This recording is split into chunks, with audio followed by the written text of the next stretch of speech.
नागपुर जिले के कामठी में सड़क पर जख्मी अवस्था में पड़े एक शख्स की मृत्यु के बाद परिजन ने इसे साजिश बताया है। अब इस मामले में पुलिस ने आकस्मिक मौत का मामला दर्ज कर जांच शुरू कर दी है। नागपुर जिले के कामठी तहसील के येरखेड़ा ग्राम पंचायत की पूर्व सदस्य और महिला समुपदेशन केंद्र की संचालिका शीतल चौधरी के पति मुकेश चौधरी की मृत्यु के बाद सवाल उठाए जा रहे हैं। मुकेश चौधरी घटना वाली रात रैली कार्यक्रम में शामिल होने आए थे, जिसके बाद वापस घर लौटते समय वो हादसे का शिकार हो गए। सड़क पर खून से लथपथ पड़े मिले थे, जिसके बाद अस्पताल में इलाज के लिए उन्हें भर्ती किया गया, जहां उनकी मौत हो गई।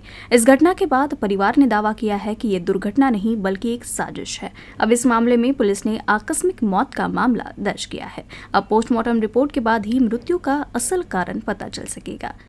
मध्यरात्री साधारण 12-12:30 वाजताच्या सुमारास ते घरी जात असताना जो भारत टाउनचा रोड आहे त्या रोडवर त्यांचा अपघात होऊन ते मयत झालेले आहेत।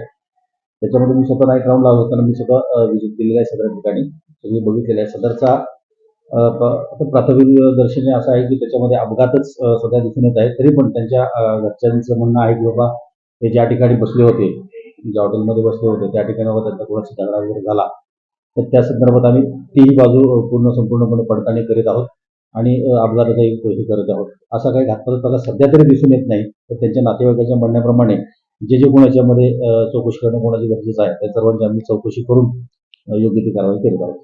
आमच्या गावात श्री रामजीची रॅली होती। माझ्या बाबा तिकडे सहभागी झाले होते। माझ्या बाबा 11:30 वाजेपर्यंत तिकडेच होते रॅलीत।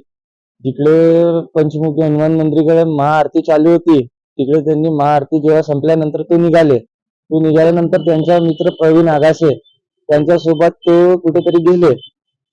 त्यांनी गेल्यानंतर अंदाजे 12:30 वाजेच्या नंतर त्यांनी फोर उचलणं काही बंद केला।